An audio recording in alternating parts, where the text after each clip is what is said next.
So today we're going to have a red hot crack at making tofu from my Madagascar beans. G'day folks, Andy here from McDowell Manor.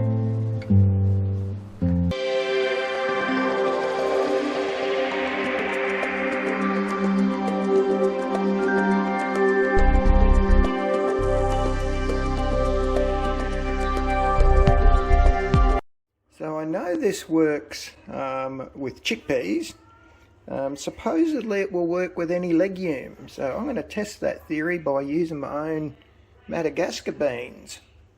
We'll see how we go. So these have been soaked well and truly overnight. Well, they've been soaked for 24 hours because I didn't get round to getting to them in time, so I just left them in the fridge.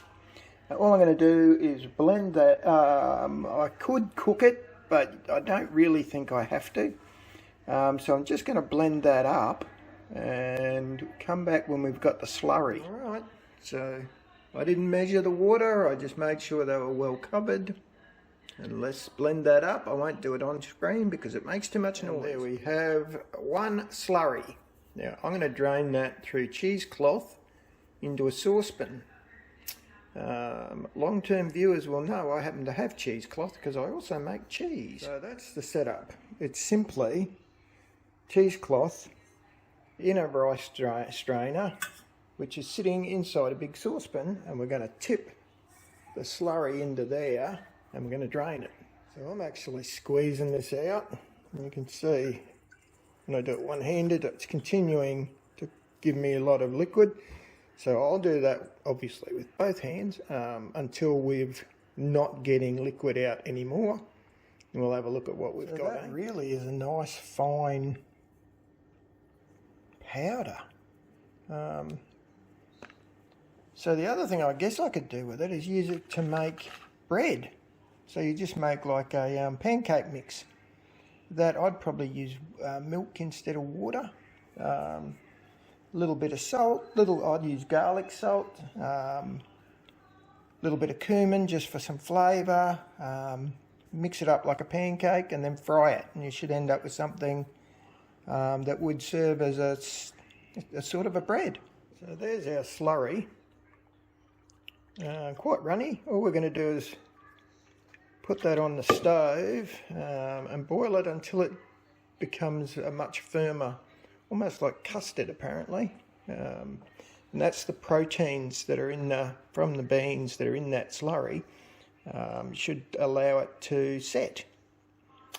Now the other thing I've done is I've kept my bean pulp, because if you've watched my channel before you'll know I also make a no meat patty using Madagascar beans. So I'm going to use that to make some patties, and this I'm going to use to make tofu. So you can see it is thickening. I'll show you the spatula. So I'm going to give it a while longer because I want to make it more of a firm tofu. It's definitely starting to thicken now. And what I am happy about is that it didn't go a real ugly dark brown, which I was worried about given the beans. So yeah, it's looking good. The ugly dark brown one would have been a bit unappetizing to look at, was my only concern about that, but doesn't appear to be a problem, so I'm hoping we have success. And I've got just a little bowl that I'll pour it into. I didn't make a very big batch. Obviously this is my first run of trying this, so I wasn't going to waste a million beans if it doesn't work. You can see that's my hand, so it really is not a very big bowl. I've probably only done that for 10 or 15 minutes, and you can see really is quite thick now. So I'm going to pour that into the bowl and we'll let it set. Well, it certainly worked. Now, believe it or not, I just had 3 crackers with a bit of cheese on them. So in the time it took me to eat only 3, and they were tiny crackers. Have a look at this. It's set. So I'm going to leave it set more. I'm waiting for the heat to come out of it, obviously.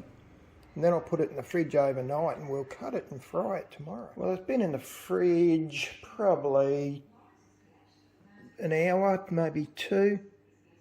you can see it's certainly set. Wow. So I'll cut it up shortly and fry. So the no meat patties certainly worked a treat. You can see them there. So next morning, that's well and truly set. I've sliced up a little bit of ginger, pickled ginger, and I'm going to see if we can get this baby to release. So I'll just run the knife along the edge, and I'll come back. I'm just going to try and flop it over upside down. So I'll come back. So you can see when I flopped it upside down, she did not stay together. So that tells me we didn't cook it for long enough. Yeah, the original, you know, when I set it in the custard form, I didn't do it for long enough. But it's live and learn, and it's the first time I've ever done it. But I am going to take a bit and fry it up with the ginger and see what it tastes like anyway. So I've added a bit of soy sauce as well, and I'll get the lifter and try and flip that over in a minute. I know it looks pretty sloppy and yucky, but I'm going to try it. Because if I don't like the taste, I'm not going to continue to experiment.